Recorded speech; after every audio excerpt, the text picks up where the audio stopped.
Good morning, everyone. My name is Dr. Dolores Tarver, licensed psychologist here in Georgia, coming to you with a mental health moment on grappling with grief. As you all are aware, with life also comes death. And for a lot of us, we're more aware of death now than we may have been in the past. Not only due to COVID-19, but we also may just be seeing people die due to cancer, illnesses related to their lungs, their heart, diabetes, Alzheimer's. People may be in nursing homes that are transitioning. People may be in facilities where they've been struggling with either mental health concerns or other physical concerns that have transitioned. And we can't be there with them. So we're having a range of emotions, including guilt and anxiety about not being able to be with a person as they take their last breaths. Additionally, we may not be able to travel to a funeral due to restrictions on travel right now, and also just for our own safety. And because we're used to being able to gather, we're struggling with how do I grieve the loss of someone when I feel disconnected in this process from other people who are also grieving. Well, let me just say that grief can come in a lot of different ways, and we also manage grief in a lot of ways. So you don't necessarily have to attend a funeral in order for you to grieve and say your goodbyes. Let's talk about some other options that you may have. One is maybe you can't attend a funeral, but possibly you can go to the viewing of the body. So you can go over to the funeral home. They have precautions in place, one person at a time being in the space. So you can be in this space with this person to be able to say your goodbyes. If you're not able to attend a viewing or a funeral, then some people are offering live streaming so that you can get a chance to be a part of the services, get a chance to be a part of that space, even if you physically cannot be there. The other thing you can do is call or video chat with other mourners who are experiencing the loss. Because sometimes when we cannot attend a physical funeral, then that prolongs our grieving because we're avoidant. We don't want to deal with those uncomfortable emotions.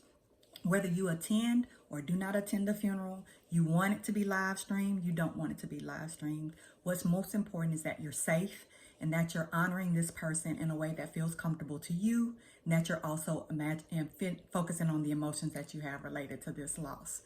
So that means write those emotions down. Like I said, if there's guilt, if there's sadness, if there's anger, frustration about the loss of this person, anxiety about death in general, write those feelings down. Allow yourself to sit in those feelings. No, this is not a pity party.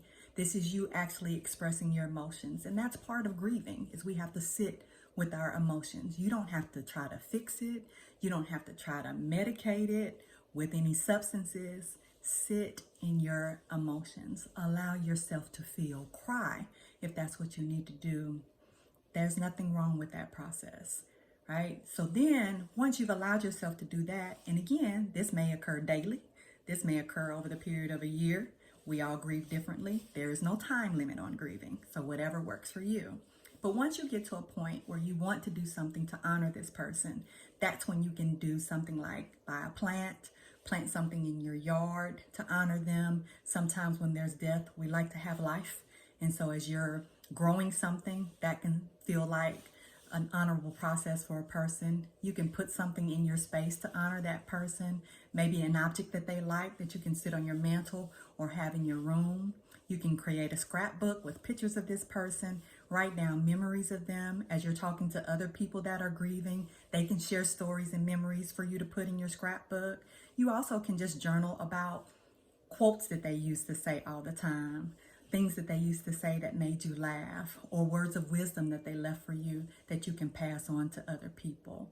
Regardless of how you choose to celebrate their life, it's just as important that you honor your feelings, you create a space where you can grieve, and that you also do things that are honoring that person in your way. If your loss is related to something other than a death, a job loss, a cancellation of an event, then you can think about how you want to do something different with those things. With job losses, it may be a good opportunity to think about a career change. It may be an opportunity to look for other job options short term. It may be an opportunity for you, if you're able to, take that time for yourself to focus on you. Perhaps you were working a lot and it was detrimental to your health. You can now get that rest and restoration that you needed. It may also push you in a different direction that you were scared to go in. If it was a canceled event, this is an opportunity for you to postpone that event to a later time or alter that event in a way that feels good to you and the people that were going to be involved. You can definitely have that event at home. I've seen people celebrate birthdays, graduations, weddings in their home and invite people in via technology. You can also write down what you'd like to do. So once this is over, then you can create a space to be able to do that during that time. So you have a lot of different options. But what's really important during this time is you extend your self-kindness, that you take the pressure off of yourself of what grief has to look like. We get so ritualistic sometimes and rigid in the ways that we process things that it's difficult when we don't have those things as an option. There is no shame in you not attending a funeral. Doesn't mean you didn't love the person or care about them. Doesn't mean they weren't important to you. It is simply you being safe and also allowing other family members to be safe so that you can make the best decision you can in the moment. We do know that COVID is being passed around at funerals. And so the last thing we want to do is have you attend a funeral and get sick and then we're attending your funeral. So just be mindful and careful with yourself during this time. And also love on yourself as much as you possibly can. Be encouraged.